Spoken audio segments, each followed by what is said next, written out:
I knew something was wrong when the head of operations used the phrase, right-sizing our legacy obligations, in the same breath as discussing the office coffee budget. Margaret Walsh had that particular tone, the one corporate executives use when they're about to explain why screwing you over is actually good for company morale. Not a hint of irony, not even a pause before diving into buzzword soup about optimizing our human capital investments for maximum stakeholder value. The email arrived at 4:47 p.m. on a Thursday. Classic corporate cowardice. Late enough that you can't storm into anyone's office, early enough that you'll spend the entire weekend stewing in it. Subject line: Retirement benefit restructuring. Action required. No greeting, no signature, just a sterile block of text that read like it had been filtered through 3 different legal departments and a customer service chatbot having an existential crisis. Due to evolving market conditions and fiduciary responsibility assessments, TechFlow Solutions is implementing a comprehensive review of all legacy retirement benefit structures. Effective immediately, your current retirement contribution matching will be suspended pending completion of this review process. We appreciate your understanding during this transitional optimization period. I sat there in my home office, still wearing the paint-stained flannel shirt I'd thrown on after spending 6 hours rewiring the lighting system in our downtown Austin facility, reading that email like it might suddenly grow a conscience. Like maybe if I squinted hard enough, the words suspended and optimization would rearrange themselves into something resembling human decency. But they didn't. They never do.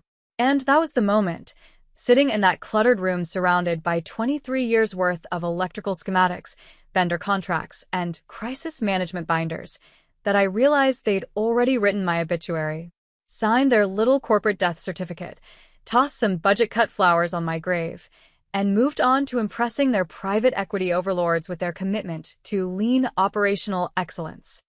And if you're sitting there thinking, damn, that's some next-level corporate sociopathy, then do me a solid favor, smash that subscribe button. Yeah, I know. 96% of you just lurk here, absorbing our workplace horror stories without commitment. Toss us a like or a sub. It keeps the lights on when executive MBA holders like Margaret try to gaslight us into thinking theft is actually strategic resource reallocation. All right, back to the slow-motion corporate assassination. See, this wasn't just any retirement fund freeze. This was my retirement fund. 23 years of emergency calls at 2 a.m. when the server room flooded. 23 years of crawling through ceiling spaces in 100-degree Texas heat to keep their precious data centers running. 23 years of being the person they called when million-dollar equipment started smoking and everyone else was pointing fingers while hiding behind liability disclaimers. I never wanted the spotlight. I'm an electrician. I like being the infrastructure, the foundation that keeps everything else functioning. Invisible but essential, like properly grounded wiring or surge protection that only gets noticed when it fails. And now they were treating me like some outdated component they could just disconnect and replace with a cheaper alternative from overseas. But here's the thing about being the person who built the electrical systems, designed the backup protocols, and documented every single emergency procedure. You tend to know where all the switches are hidden, including the ones that can turn off the lights permanently. After reading that email, I didn't scream, didn't throw anything, didn't even curse. I just stood up, walked to the filing cabinet in the corner, the one everyone assumes just holds old electrical codes and warranty paperwork, and pulled out a thick manila folder marked TechFlow Founding Docs, L. Rodriguez, 2001. I'd forgotten it existed until Margaret and her spreadsheet-obsessed minions decided my 2 decades of keeping their company breathing wasn't worth honoring the promises they'd made. Inside that folder was something they'd clearly never bothered to review, my original founder's agreement from when TechFlow was just 3 guys in a converted warehouse, arguing about server rack placement while sharing a single space heater. I flipped past the incorporation papers, the original equity splits, the early employment contracts, until I found page 17. Clause 19C, written in that cramped legal font that makes everything look official and slightly threatening. Any material reduction or elimination of the undersigned's agreed-upon compensation package, including but not limited to salary, benefits, retirement contributions, or equity participation, shall constitute a breach of this agreement and trigger immediate severance compensation of $40 million, $40 million, payable within 96 hours of written notice. At the time we wrote it, 40 million sounded like monopoly money. We weren't worth 40,000, let alone 40 million. But my lawyer back then, a sharp-eyed woman named Patricia Santos who specialized in protecting small business founders from their own optimism, had insisted on it. Linda, she'd said, someday this little server company might actually matter. And when it does, you'll want protection from people who think your sweat equity has an expiration date. I thought she was being dramatic. Turns out she was just experienced. I read that clause again, slower this time, like it was a circuit diagram I needed to understand completely before energizing the system. My signature was right there at the bottom, witnessed by 2 notaries, dated March 15, 2001. It wasn't buried in an appendix or hidden behind conditional language. It was crystal clear, legally binding, and according to the digital timestamp on TechFlow's legal database, never superseded, never amended, never voided. They just triggered a $40 million penalty clause because they couldn't be bothered to read the contracts they were violating. I didn't celebrate, didn't call anyone, didn't even smile. I just made myself a cup of coffee, opened my laptop, and started typing. The email to TechFlow Legal was shorter than their retirement fund termination notice. No drama, no threats, just a subject line that would probably cause someone to spill coffee on their ergonomic keyboard. Clause 19C activation. Immediate severance required. I attached a scan of the relevant page, highlighted the clause in yellow, and hit send. Then I sat back and waited for the electrical storm to begin. Because here's what Margaret and her efficiency consultants had forgotten. When you've spent 23 years keeping the power on, you tend to know exactly how to shut it off. And some switches, once flipped, don't have an undo option. The silence was deafening. Not the comfortable kind of quiet you get when electrical systems are running smoothly, but the ominous hum of transformers overloading right before they blow. 3 days passed without so much as an automated reply from legal. Margaret's office, radio silent. HR, pretending their little retirement fund restructuring was just a minor administrative hiccup, like a blown fuse in a break room microwave. They thought if they ignored me long enough, I'd just go away. Retire quietly to some Florida condo and spend my golden years complaining about property taxes instead of fighting for what I was owed. They didn't understand what kind of silence they'd just purchased. I didn't escalate, didn't storm around the office demanding answers like some over-caffeinated project manager. I just documented everything. Every ignored email, every missed callback, every timestamp. The folder I'd started, Clause 19C Enforcement, was now color-coded, cross-referenced, and backed up to 3 different cloud servers I'd been maintaining since the company was small enough to fit in a single conference room. Nothing flashy, just methodical preparation. Like installing a proper electrical panel, you measure twice, wire once, and make sure every connection can handle the load before you throw the main breaker. Then the tremors started. Vendors began asking questions about TechFlow's financial stability. A data center contractor I'd worked with for 15 years, a guy named Rick who'd never missed a deadline or asked an unnecessary question, left me a voicemail that made my coffee go cold. Linda, heard some weird rumors about cash flow issues and legal problems. Nothing confirmed, but when people start whispering about lawsuits and founder disputes, we get nervous. Give me a call when you can. Rick doesn't use words like lawsuits unless there's smoke. And for TechFlow, that smoke was starting to seep under every door in the building. At 11:23 p.m. that Thursday, my phone buzzed with a text from Patricia Santos, my original lawyer, still on retainer after all these years. Just 4 words, clause is rock solid. She didn't need to say more. I'd sent her the original agreement earlier that week, along with TechFlow's retirement fund termination notice. If Patricia said it was solid, it was solid. The woman had been practicing contract law since before most of TechFlow's current executives learned to use email. But the real confirmation came Friday morning, buried in an accidentally CC'd email chain that someone in legal probably lost sleep over. The subject line was innocent enough: quarterly contract review, internal use only. But the content was pure panic, wrapped in corporate doublespeak. From James Mitchell, Senior Counsel J. Mitchell at techflow.com to Legal Review Team Legal at TechFlow.com Rodriguez Founder Agreement Analysis. Team, I've completed the review of the Rodriguez Agreement referenced in this week's severance inquiry. The clause in question, 19C, is unambiguous and remains in full effect. No superseding agreements, no amendments, no board resolutions canceling the provision. Her rejection of the 2018 compensation restructure is documented and acknowledged in our files. Bottom line, if they reduced her retirement contributions without cause, she can enforce the full severance penalty. Recommend immediate escalation to executive leadership. Recommend immediate escalation. That's legal speak for wake up the CEO because we're about to write a check that'll show up in our quarterly reports. I forwarded that email to Patricia with a one-word message. Thoughts?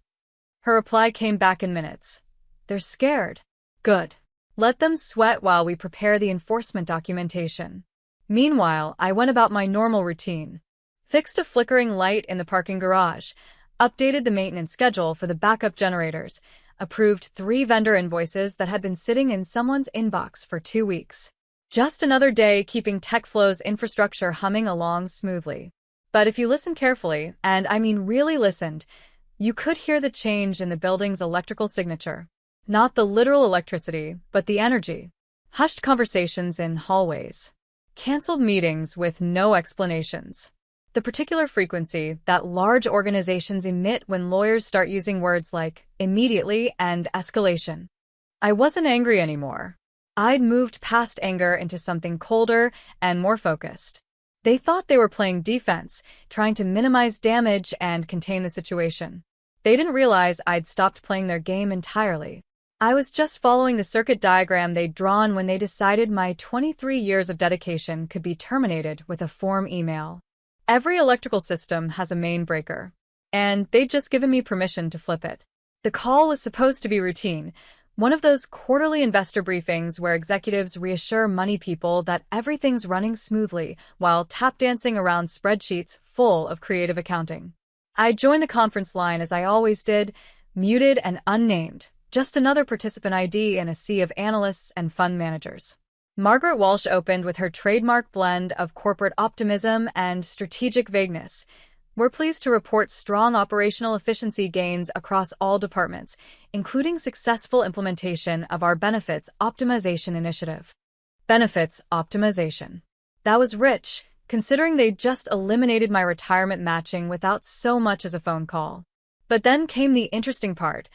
Our legal team has successfully resolved a minor contractual inquiry from a legacy employee agreement. The matter posed no material risk to operations and has been internally addressed through standard protocols. I nearly choked on my coffee. Internally addressed. They were telling investors they'd handled my severance clause while simultaneously ignoring every email I'd sent for the past week.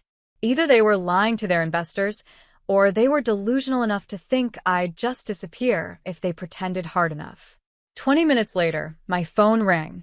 Patricia's voice had that edge it gets when she smells blood in the water. Linda, you need to see what just landed in my secure inbox. It was a whistleblower leak. Someone inside TechFlow's legal department had grown a conscience and decided to share some internal communications. No name, no return address, just a forwarded email chain with the subject line, Rodriguez Severance Strategy, Confidential. The thread was a masterclass in corporate sociopathy. From Margaret Walsh M. Walsh at TechFlow.com to James Mitchell J. Mitchell at TechFlow.com Rodriguez situation. James, what's our exposure here? Can we stall until she gives up or finds another job? She's been here forever, probably doesn't have the energy for a prolonged legal fight. Let's drag this out until she gets tired of waiting. Margaret. From James Mitchell J. Mitchell at TechFlow.com to Margaret Walsh M. Walsh at TechFlow.com Rodriguez situation. The clause is enforceable, but you're right about the strategy. Most older employees won't pursue expensive litigation. We can delay, request documentation, require mediation, make it bureaucratic hell until she settles for something reasonable. JM. I stared at that exchange until the words blurred together. Older employees. Gets tired of waiting. They weren't just stealing my retirement fund, they were counting on my age and assumed fatigue to help them get away with it. That was their first real mistake. I'd spent 23 years working with high-voltage electrical systems. You don't survive that long in industrial electrical work by getting tired when things get complicated.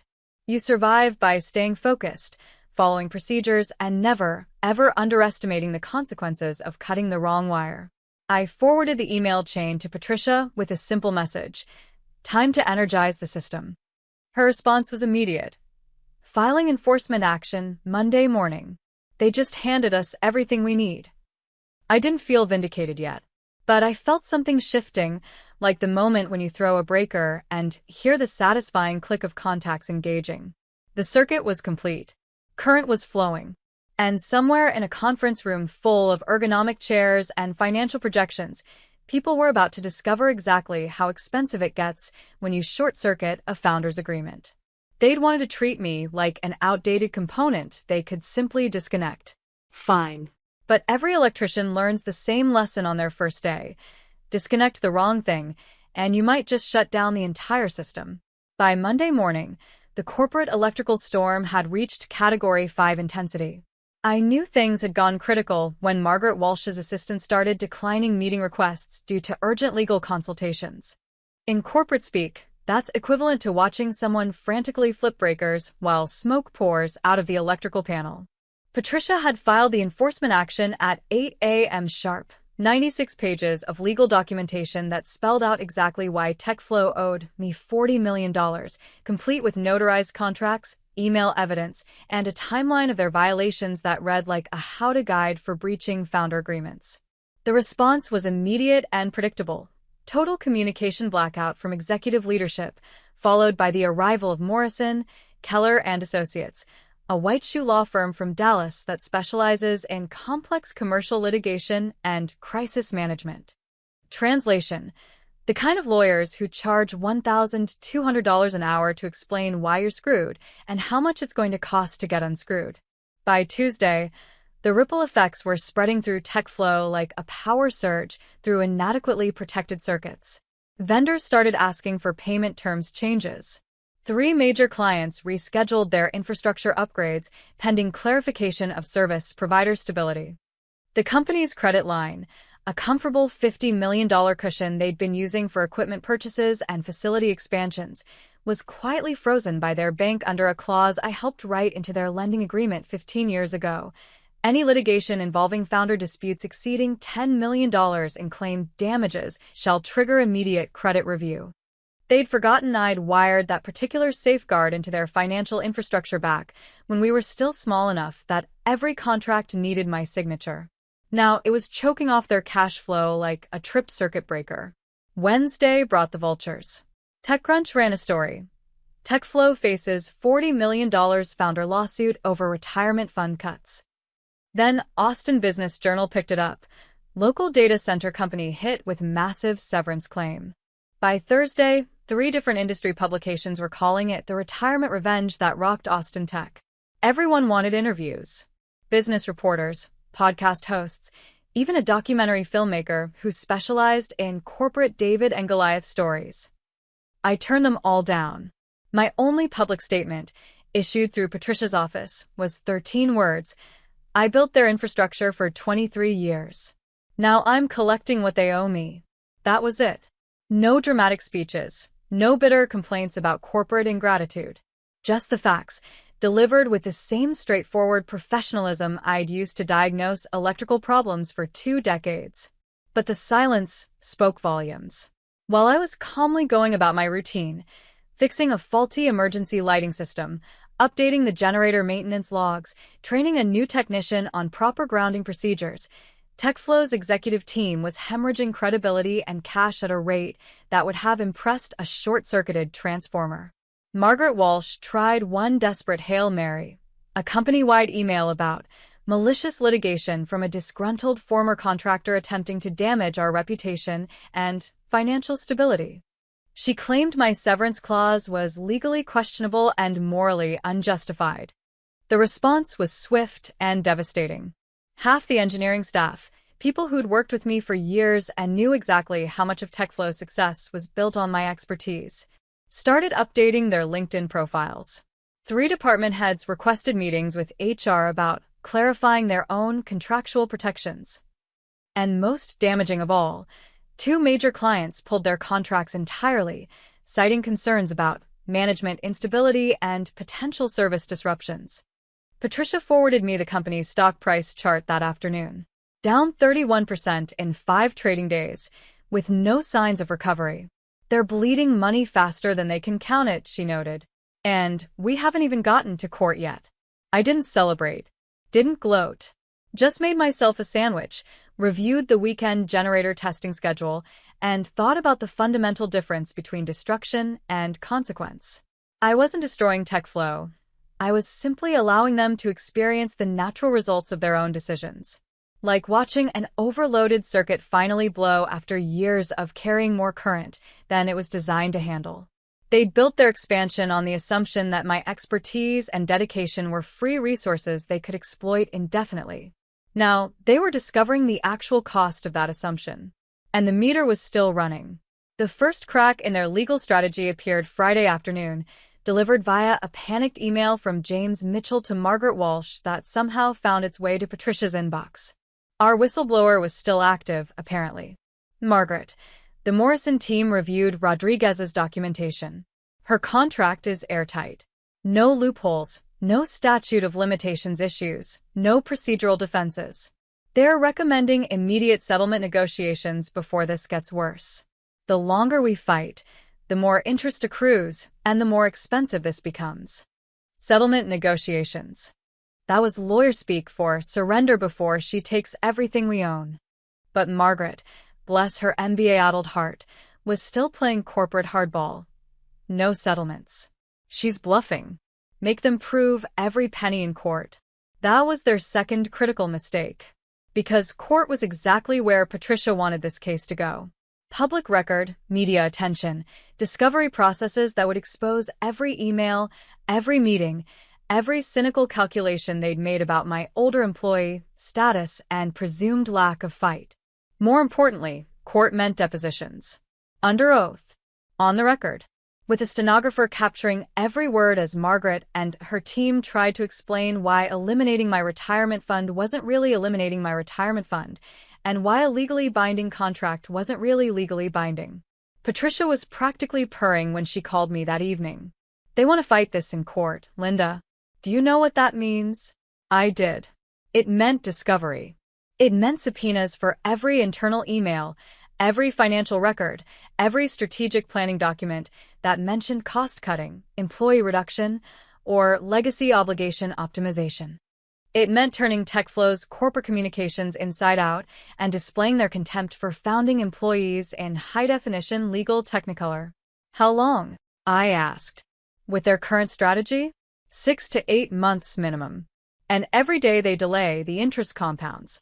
Plus legal fees, court costs, and whatever punitive damages we can convince a jury they deserve for bad faith breach of contract. I did some quick math in my head. 8 months of compound interest on $40 million, plus legal fees that were probably running $50,000 a week for both sides, plus whatever additional penalties Patricia could extract for their documented strategy of stalling until I got tired of waiting. They were about to learn that electricians don't get tired of following procedures. We get energized by them. Meanwhile, TechFlow was starting to look like a company in free fall. 2 more department heads had quietly resigned, citing personal reasons that everyone knew meant getting out before the building collapses. The company's insurance carrier had started asking uncomfortable questions about liability exposure. And most tellingly, their largest client, a financial services company that accounted for nearly 30% of TechFlow's revenue, had invoked the key personnel clause in their service contract, demanding assurance that infrastructure operations wouldn't be disrupted by ongoing legal proceedings. Margaret tried to provide that assurance, but it's hard to guarantee electrical system stability when the person who designed and maintained those systems for 23 years is no longer invested in the company's success. Literally and figuratively. By the following Monday, TechFlow's board of directors had called an emergency session. I knew because Patricia had a contact in corporate governance who specialized in tracking board activity for litigation purposes. 3 board members flew in from out of state, she reported. That doesn't happen for routine business. They were finally starting to understand the difference between cutting costs and cutting critical infrastructure. And sometimes, the most critical infrastructure in a company isn't the servers or the power systems. It's the institutional knowledge, the relationships, and the loyalty of the people who built everything from the ground up.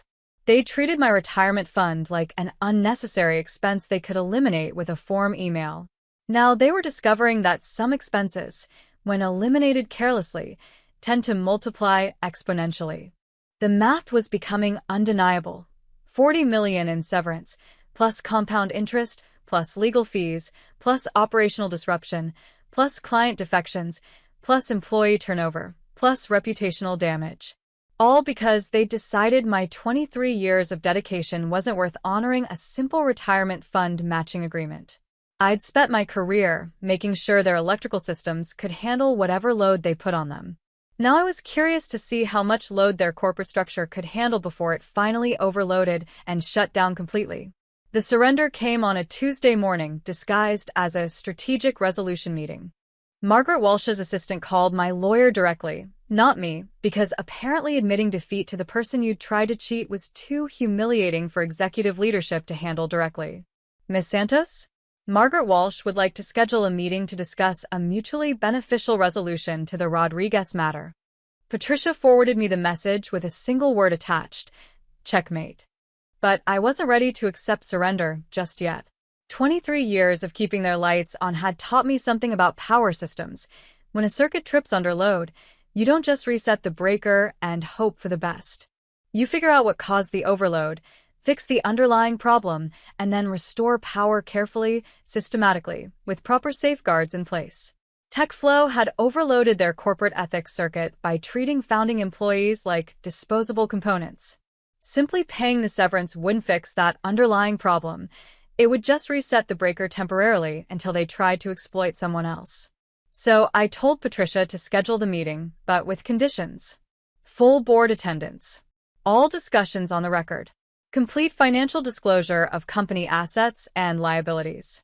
And most importantly, a detailed explanation of how they plan to prevent this kind of legacy obligation optimization from happening to other long-term employees.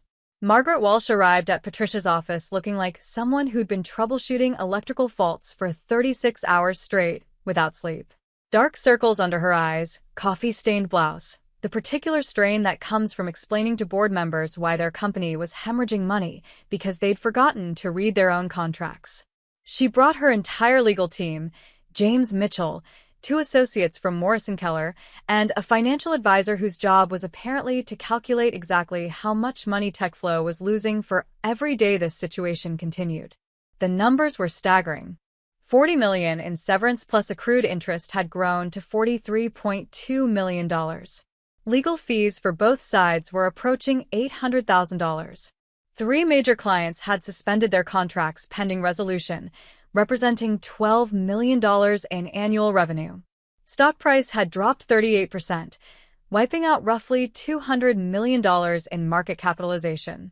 And the board was facing potential shareholder lawsuits for gross mismanagement of contractual obligations and fiduciary duty. So, Margaret said, voice strained like an overloaded transformer about to blow, what will it take to resolve this matter? Patricia slid a single sheet of paper across the conference table. Our settlement terms. Margaret read them twice, then looked at me like I'd just quoted her a price for rewiring the entire city of Austin. 45 million? That's more than the original severance clause. Interest and penalties, Patricia explained calmly. Plus a commitment to establish a protected fund for all employees with more than 15 years of service, guaranteeing their retirement benefits can never be reduced without individual consent and board approval. And if we refuse? Patricia opened a thick folder filled with legal documents, financial projections, and media analysis. Then we go to court, where a jury of working people will decide how much a company should pay for breaking promises to employees who dedicated their careers to building that company's success. Given current public sentiment about corporate treatment of long-term workers, I'm confident they'll be generous with punitive damages. Margaret's financial advisor leaned over and whispered something that made her face go pale. Probably a calculation of what this would cost in court: legal fees, jury awards, additional punitive damages, and the complete destruction of TechFlow's reputation in a market where talent retention was already challenging. We need time to consult with the board. You have 48 hours, Patricia replied. After that, we file for immediate judgment and begin asset discovery procedures. They left without another word, looking like a repair crew that had just realized they'd been working on a live circuit without proper safety equipment. I sat in that conference room for a few minutes after they'd gone, watching the afternoon light filter through the windows and thinking about the fundamental nature of electrical systems. Current flows from high potential to low potential, following the path of least resistance. But when that path gets blocked or overloaded, the current finds other ways to complete the circuit, sometimes spectacularly. TechFlow had blocked the simple path of honoring their commitments to employees. Now the current was finding more expensive, more destructive routes to completion. And the longer they resisted, the more power would build up behind the flow.